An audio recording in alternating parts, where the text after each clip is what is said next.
you once, and I'll tell you twice. The way I feel, here's my advice.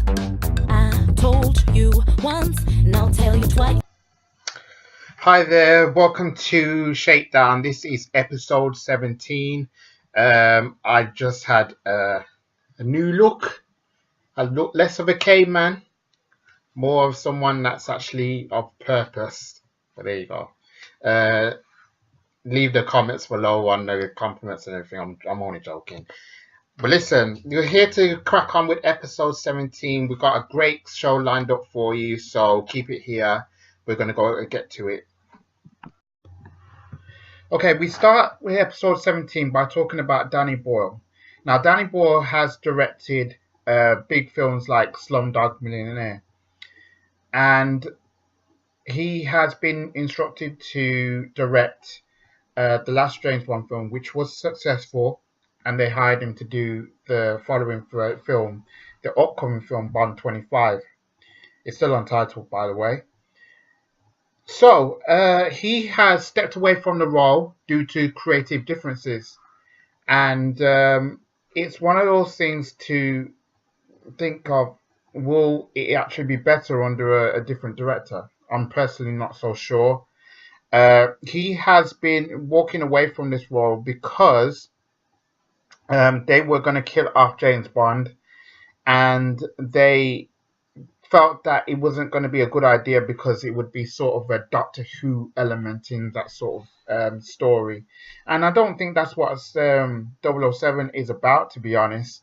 I'm sure Ian Fleming would come in with having his own ideas to say, okay, what to do, because he knows this character in and out. So far, 6 men have played this character.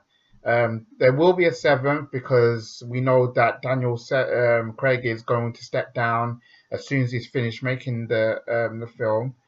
But we have to wait and see what happens with that. Will it be good? Will it be great? Time will tell.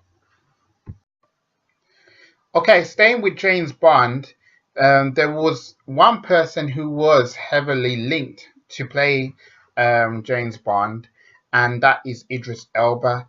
Now, Idris Elba has come a long, long way since he burst on our screens over in the US playing in The Wire, and that led to him subsequently playing Obsessed, which did get good success. And then he got himself into interesting films, most notably playing Heimdall in the 4 films. Are part of the Marvel Cinematic Universe. Now, one of the things I've actually wondered about him playing James Bond, yes, he would be the first Black Bond, and yes, that would create a level of diversity. But, and this is a big but, I'm not so sure if that's going to be possible. It would be good to see, but I'm not so sure if that will even happen. So we came out and squashed the rumours to saying that he's not going to take interest in playing James Bond. I mean, seriously, why would he? He is a DJ. He's got his own record label. He's been filming himself doing documentaries. So he's always creating. And he's just got his film called Yardie, which is out now in cinemas, I believe. And he's directed that, written and directed it. So he's a very, very creative guy. This is a guy that only sleeps for about 5 hours, and the next he's just up doing what he needs to do. 1 minute he's doing interviews, the next minute he's doing plays, the next minute he's doing TV and everything else. It's crazy what he's been able to do as well. And also like him in Luther as well. I need to actually say that as well. I do watch a bit of Luther. He's immense in that. There's going to be a new series coming out soon. So look out for that. But yeah, Idris Elba is a good guy, to be honest. And I rate him. I rate what he's doing. Like, he's a tremendous workhorse. He's got a tremendous work ethic. I won't know if I would ever get to that sort of level. Hope so, even if I wanted to act. But I think, in essence, I think he's done the right thing. But time will tell to see exactly where he's going to go. There's no telling where he's going to go, but if he does play James Bond, it will be a very, very interesting thing. Okay, I'm going to be speaking about relationships for a minute. Now, I think before I even start saying anything, I'm not trying to diss anybody. I'm not trying to um, I'm not trying to ruffle any feathers. Let's put it that way. But I'm gonna talk about relationships. And basically, I think it's becoming so much harder these days. Um, with relationships because and this is not me personally. I think it's because of the fact that we have our own lives. We are busy. We are having so much going on these days that it's not easy to go out there and simply date. Um, Obviously, on social media, it fills a void because you can join groups, you can you could speak to friends without having to leave the house. You don't have to, you don't have to, you don't have to make a big spectacle to and create drama and everything else. You can just be yourself. And one of the things that we need to do as men is try not make the past so much affect us. And that's one of the things that's always seemed to be the norm as well. When you got when you're in your past relationships, those can affect you as a man personally. It can knock you mentally and financially. Let's be real with that. Um, and it is difficult. It is difficult.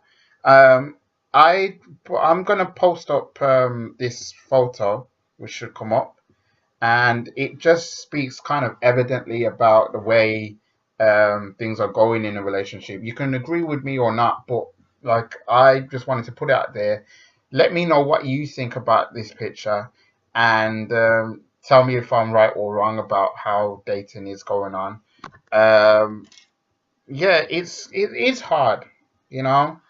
It's not so easy because we're all different in a way. Let's be real. We're all different because bringing somebody into our lives these days, it's a challenge in itself because you got your own life and then you're bringing in somebody else new, and then you have to adapt to what they're doing and everything else. So how do you do it? You do it by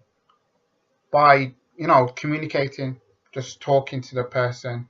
You do it by having to say, hang on, this, you having to work things out. It is about compromising, and it is about adapting, you know, but it is going to be hard work. But it's one of those things really that all of those things take precedence as you delve into a relationship or even dating somebody. You have to deal with their circumstances. Everybody's got circumstances. It could be looking after somebody. It could be having your own. You could have your own life having to change because of childcare issues or things like that. It could be anything. But the thing is, though, is finding that right person to tap into and to, support and adapt, communicate, and everything else. And that's kind of what a relationship should work, really. But tell me if I'm wrong. I just think that we should be mindful of, where we are in life, but we can do our best to um, adapt for the other person that's coming into our lives as men. I'm just trying to say that we have to trust in ourselves, trust in ourselves, love ourselves, and just not let a past affect you or anything else like that. Go into something with a completely open mind, but you know in your own instance who's right for you at the end of the day. So I just wanted just to put it out there and just say, you know, relationship is a tough thing, but it can be also be a good thing. But it depends if you find the right person. So I just thought I'd just say that point. Okay, next, we are going to be talking about sore losers. Now, one of the things that actually came up when I was creating this podcast, I read this story. There's this story, and there was a video games tournament in America, a big one, and there was a gamer called David Katz, and he was a video game player on there in the tournament. He didn't take losing quite well, so he ended up shooting two people, both Eli Clayton and Taylor Robinson, and then he turned the gun on himself. I just thought I'd leave that there for a second.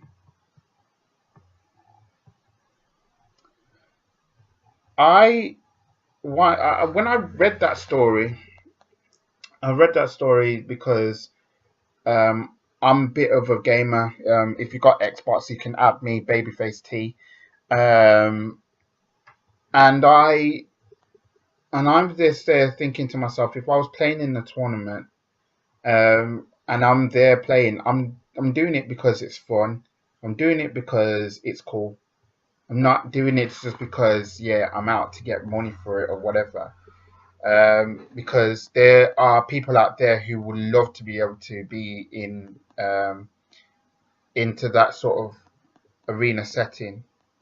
So I don't understand why would you want to do that. But this kind of highlights the point with with men's mental health. It is so real. And this is the point where some people just can't, you know, deal with certain things. Um, if I'm losing, I'd be honest, I don't like losing either, but I would never ever go to a point where I'm going to kill somebody.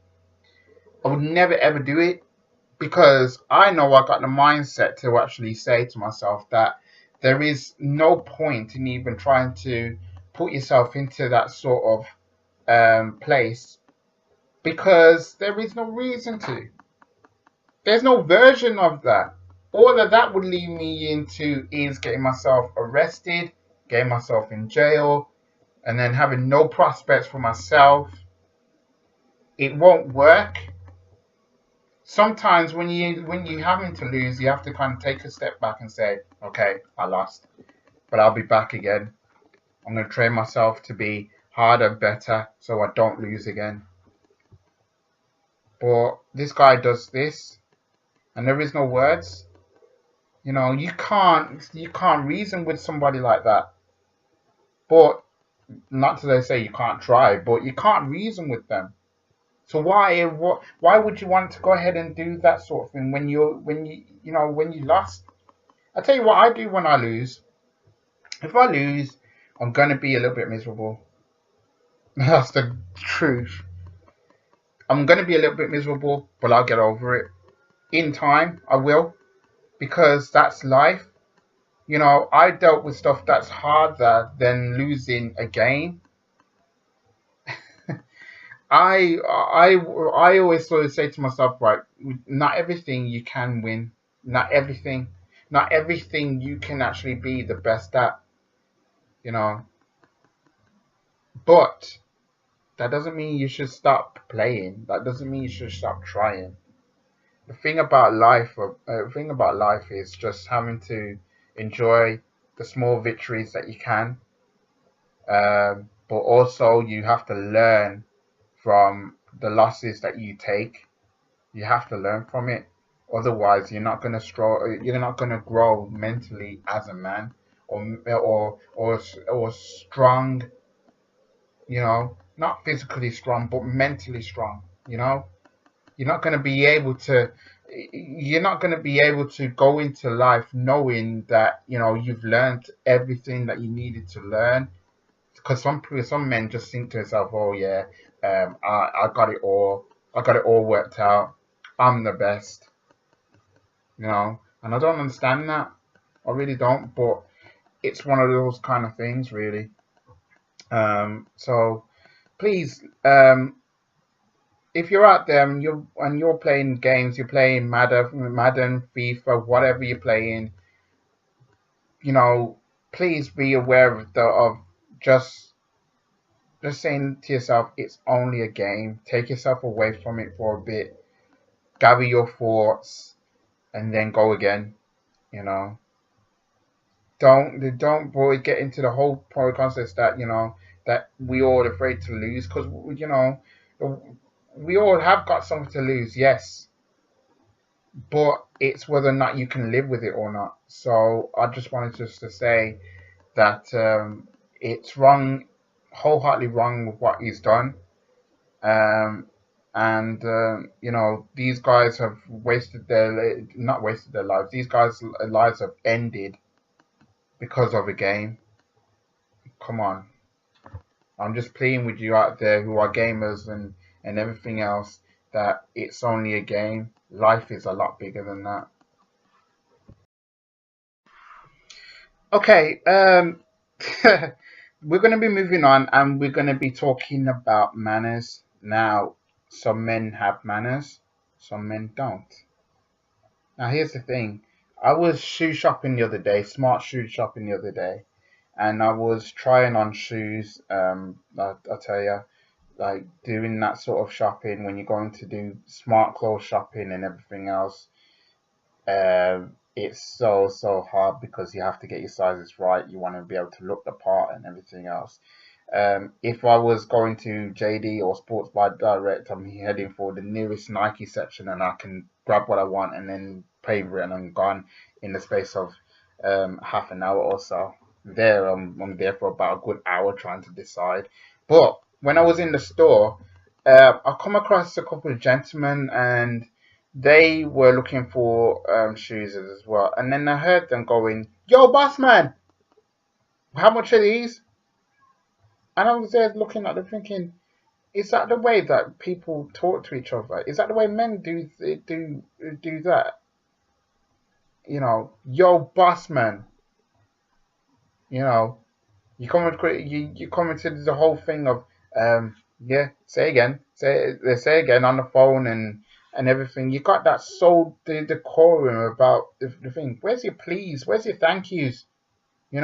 Where's talking to somebody like you would, in a respectful certain manner? Because the moment you leave your door, you need to represent yourself as your mother would raise you to be, you know. And one of the things that we fail as a society is just not talking to people in the right way. I used to work for McDonald's, and I hear customers going, "Can I have oh, there was a story. When one of the customers came on the till and he ordered a Big Mac, he just said Big Mac. No, please, no. Can I have a Big Mac, please? And I look at that and thinking to myself, right, you can't go on like that. You just can't. Who gives you the right to talk to you like that? You know, excuse me, please, thank you. May I do this? You know,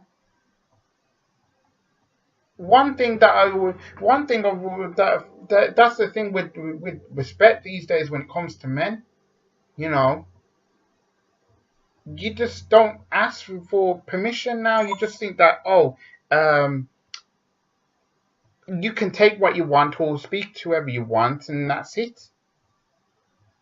Like us men need to learn, how to be respectful. We also need to learn how to use manners because, talking to people like you would, like to a friend or whatever, is not good.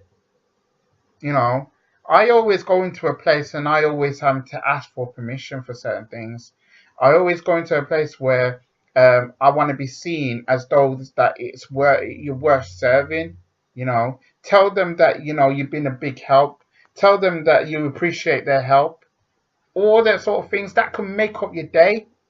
That does make up somebody's day. Smiles, tell them hello and everything else. I don't understand why is it we come into the world and we all looking to, shrug ourselves, and you walk around that life is hard, and you become so disrespectful to a point that no one would even want to deal with you.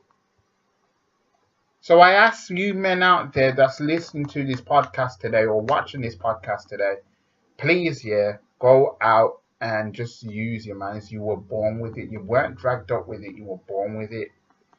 I just wanted to say that point before anybody lynches me and everything, because tell me if I'm wrong, but you can't do that. Use manners. It helps.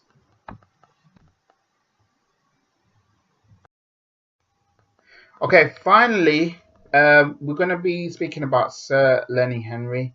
Now, he just recently turned 60, and he released a birthday show. It's on BBC iPlayer now, if you can still find it.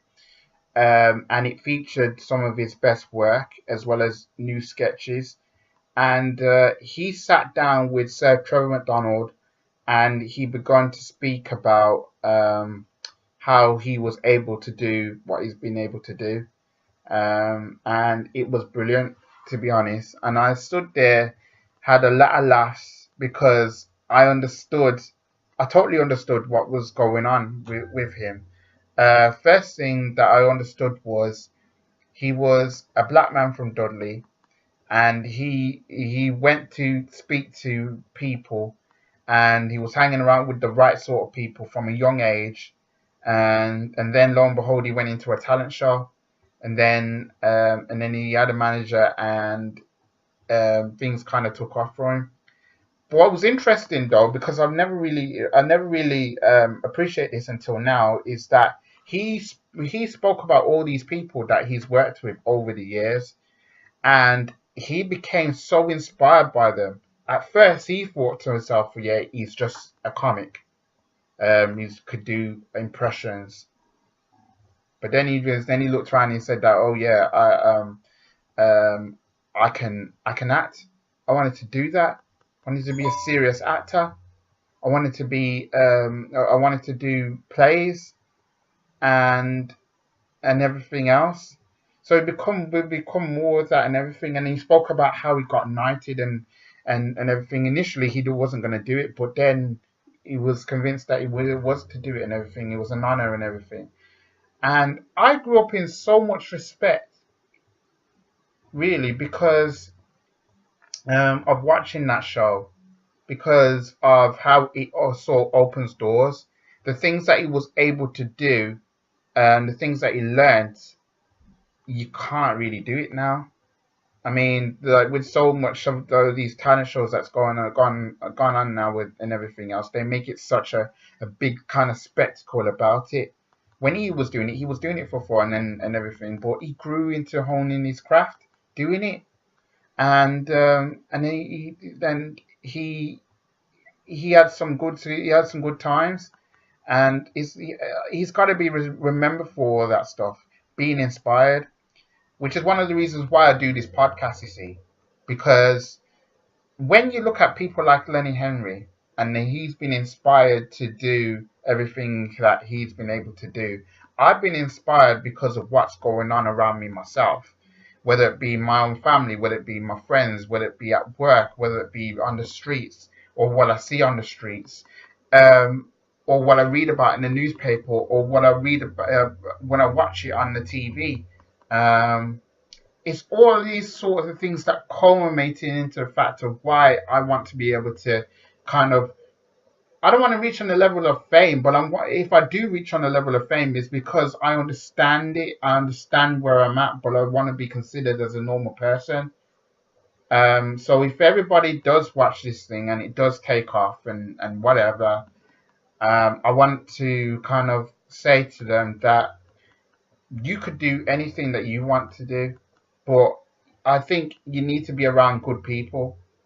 I think you need to trust in your own beliefs and your own instincts, and you will get there. Um, I don't know where this podcast is going to go. I'm going to do it until, it can't be done anymore. But I'm trying to do my best to make sure that I do my best to kind of stay humbled in the fact that I'm a nice guy who is well mannered and who can speak his mind and everything else. But I want to be happy, doing what I have to do. We all know what the struggles of fame is and everything. It's not easy, when you're going into show business and everything. Because I can't speak of it because I'm no expert on it. But I'm just saying that people like Lenny Henry, it's not like he thrived on it. He did work hard to kind of be where he is today. And I have to say, it's much respect for him for getting to doing just that. So I end this podcast on that happier note. Happy birthday, Sir Len. Yeah, it's great that people like him can open doors. People like him can you can look up to and you can learn from and be inspired from. So it's a great thing to see. But yeah, I hope that I could not get to that sort of level, but I hope one day I could actually be that much respected because everything that I've learned and everything I've gone through has got me to a point. So, once I reach that point, I'll be able to say that, you know what, you can get to this point too. So, I wanted to leave with that remark right there. So, I'll be back next week with episode 18. Yeah, follow me on all forms of social media. Destroy the like button, destroy the subscribe button if you're new. And I'll be back next week with another episode of Shakedown. Until then, this is your boy Theo. Peace out.